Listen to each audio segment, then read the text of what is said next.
Bayangkan seorang CEO miliarder menyamar sebagai pekerja miskin demi melihat siapa yang benar-benar tulus di dunia penuh kepura-puraan. Ia meninggalkan jas mahal, hidup di antara keringat dan debu, hanya untuk membuktikan sesuatu. Namun semua berubah saat matanya bertemu dengan seorang wanita sederhana, senyumnya tenang, tatapannya jujur. Di saat ia ingin menguji cinta orang lain, justru dirinya yang kalah. Dan inilah kisahnya. Dari balik jendela tinggi, lampu kota memantul di mata seorang pria bernama Leonata. Jas hitamnya masih melekat sempurna, namun matanya kosong, datar seperti permukaan kaca. Ia CEO muda yang disegani, dingin dalam keputusan, tajam dalam bisnis, dan nyaris tak tersentuh oleh siapapun. Tapi di balik kesempurnaan itu, ada luka lama yang tak pernah sembuh.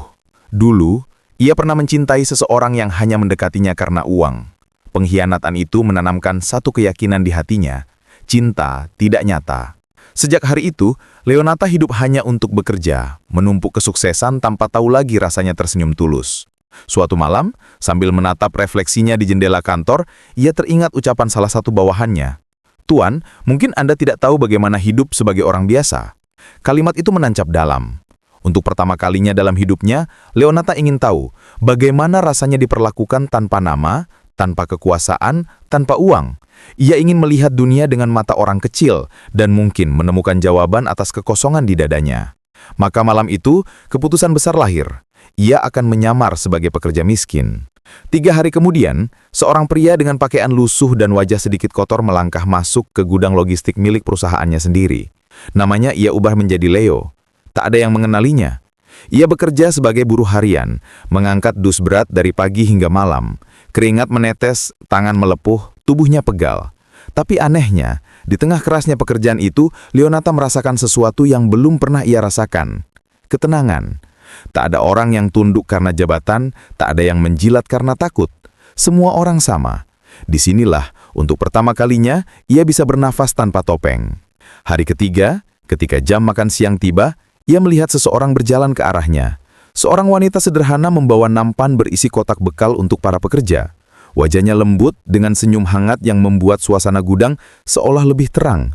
Rambutnya diikat seadanya, tapi mata itu, mata yang jernih dan tenang, menatap dunia dengan ketulusan yang jarang ada. "Kau baru ya?" tanya wanita itu sambil menyerahkan kotak bekal. "Iya," jawab Leonata gugup. "Namaku Leo. Aku Mawari, kalau lapar jangan malu bilang ya. Aku yang urus makan siang di sini." Senyumnya singkat tapi menancap lama di kepala Leonata. Hari-hari berikutnya, mereka sering bertemu. Kadang di kantin, kadang di tangga belakang gudang.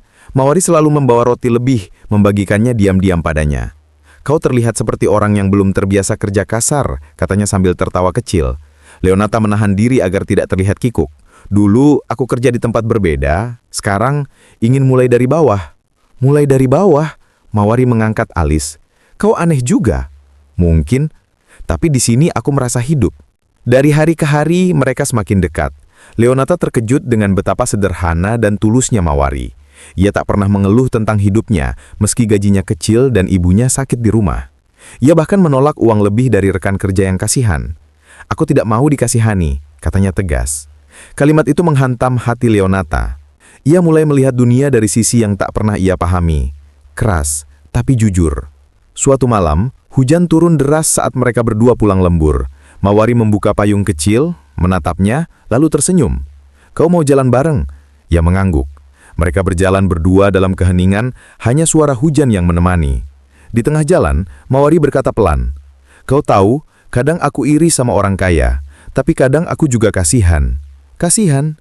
"Iya, karena mungkin mereka tidak tahu rasanya berjuang, tidak tahu rasanya bertahan tanpa tahu apa yang akan terjadi besok." Leonata berhenti berjalan. Kata-kata itu seolah menamparnya dengan lembut. Ia ingin mengatakan bahwa ia tahu, bahwa ia salah satu dari mereka. Tapi ia menahan diri. "Mungkin kau benar," katanya pelan. "Orang kaya pun bisa kesepian." "Kesepian?" "Iya."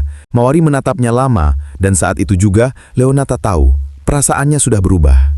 Ia tak lagi hanya menyamar untuk belajar, tapi mulai jatuh cinta. Namun takdir mulai berbalik arah. Suatu hari, pihak kantor pusat mengumumkan bahwa CEO perusahaan akan datang untuk inspeksi. Semua orang sibuk bersih-bersih, termasuk Mawari. Sementara itu, Leonata yang masih berperan sebagai Leo berusaha mencari cara agar tidak ketahuan. Ia merencanakan untuk datang sebagai CEO di malam hari setelah semua pekerja pulang. Tapi mesin produksi tiba-tiba rusak dan semua orang diminta lembur, termasuk dirinya dan Mawari. Saat malam tiba, rombongan mobil hitam berhenti di depan gudang. Semua orang berhenti bekerja. Seorang pria keluar dari mobil dengan jas mahal dan langkah tegap, Leonata dalam identitas aslinya. Seluruh karyawan membungkuk hormat. Tapi dari kejauhan, Mawari berdiri kaku, menatap antara CEO yang berdasi dan Leo yang kini berdiri di tengah gudang. Tatapan itu berubah menjadi keterkejutan. Tidak mungkin, bisiknya. Leonata menatap balik dan dalam sekejap, semua rahasia runtuh. Setelah rapat singkat selesai, Mawari mendekatinya di luar gedung. Hujan mulai turun. Jadi selama ini, suaranya pelan tapi menusuk. Kau menipu semua orang. Leonata menunduk. Aku tidak bermaksud menipu. Aku hanya ingin tahu seperti apa rasanya hidup tanpa nama dan uangku. Tapi kau berbohong padaku, ujarnya lirih. Kau membuatku percaya pada seseorang yang ternyata hanya sedang memainkan peran. Aku tidak berpura-pura padamu, Mawari. Setiap kata, setiap tawa itu nyata. Nyata bagi orang sepertimu mungkin hanya permainan.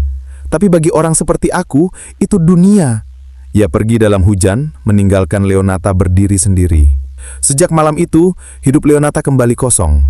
Ia kehilangan fokus, kehilangan gairah kerja, kehilangan arah. Semua kemewahan yang dulu membuatnya bangga kini terasa tak berarti. Satu-satunya hal yang ia pikirkan hanyalah satu nama, Mawari. Berbulan-bulan berlalu tanpa kabar.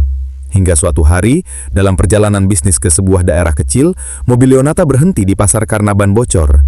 Ia turun untuk menunggu. Di ujung jalan, di antara kios bunga sederhana, ia melihat seseorang yang membuat jantungnya berhenti berdetak. Mawari. Ia sedang membantu seorang nenek membungkus bunga. Rambutnya lebih panjang, wajahnya lebih dewasa, tapi senyum itu, senyum hangat masih sama. Leonata berjalan perlahan mendekat. Mawari, katanya pelan. Gadis itu terkejut. Tatapannya gerubah canggung. Apa yang kau lakukan di sini? Aku mencari sesuatu yang hilang, dan ternyata aku menemukannya. Jangan bicara seperti itu, katanya dingin, tapi matanya bergetar. Kau sudah punya segalanya. Untuk apa ke sini? Karena tanpa kau, semuanya terasa kosong. Keheningan panjang menyelimuti udara. Mawari menunduk, lalu berkata, kalau kau benar-benar ingin memulai dari awal, tinggalkan jasmu. Datang ke sini besok, tanpa mobil, tanpa supir, tanpa gelar. Bukan sebagai CEO, tapi sebagai Leo yang dulu aku kenal. Leonata mengangguk pelan. Baik. Keesokan paginya, saat matahari baru naik, Mawari tiba di pasar. Di sana, berdiri seorang pria sederhana dengan baju polos dan tangan membawa sekeranjang bunga. Leonata, tanpa jas, tanpa nama, tanpa kekuasaan. Ia menunduk sedikit, lalu berkata lembut, aku tidak datang untuk menebus kesalahan. Aku datang karena aku tidak bisa berhenti mencintaimu. Mawari tersimpan dalam kebingungan, menatap mata itu lama.